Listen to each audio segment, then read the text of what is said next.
Have you ever wondered what it's like to be truly alone? No friends, no phone, just you and four walls.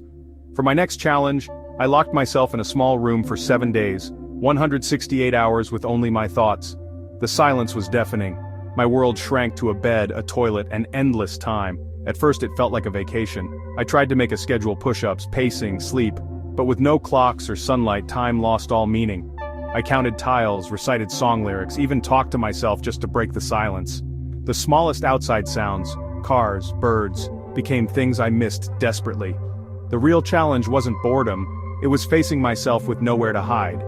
Every memory and worry I'd buried came rushing back. This was more than a physical test, it was a battle for my sanity. After just 1 day, I felt the pressure mounting.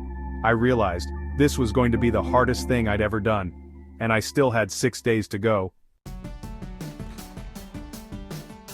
My daily routine was stripped to the basics. Food slid through a slot, never seeing who brought it. That meal was the highlight of my day, breaking up the monotony. I'd eat slowly, then pace, sleep, or just stare at the wall. I walked miles in that tiny space, boredom pressing down like a weight. My brain craved stimulation, so I invented games, tossing toilet paper, balancing on one foot. These silly activities became my world, giving me a sense of purpose. Without screens or books, my imagination was my only escape. I'd replay movies in my head, picture beaches, forests, anything but those four walls. Sometimes dreams and reality blurred together. The lack of choices was the hardest part. No decisions, no control, just waiting. I realized how much freedom shapes our humanity. Without it, I started to forget who I was. The smallest freedoms I learned are what make us feel alive. In that room, I felt less like a person, more like an object. After a few days, my mind started to unravel. I saw flashes of light, faces in the walls, my brain desperate for stimulation. The silence was so deep I heard whispers and music that weren't there.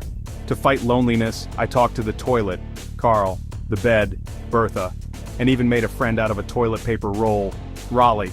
It sounds ridiculous, but it helped. My emotions swung wildly, laughing at my own jokes, then crying for no reason. With no one to ground me, my feelings became a roller coaster. The strangest moment? I was sure I floated above the bed, my brain inventing sensations. It was a powerful reminder. When you strip away normal life, your mind fills the void. My imaginary friends became my lifeline. Reality and imagination blurred, and I realized how fragile our sense of self can be. The brain, left alone, creates its own reality.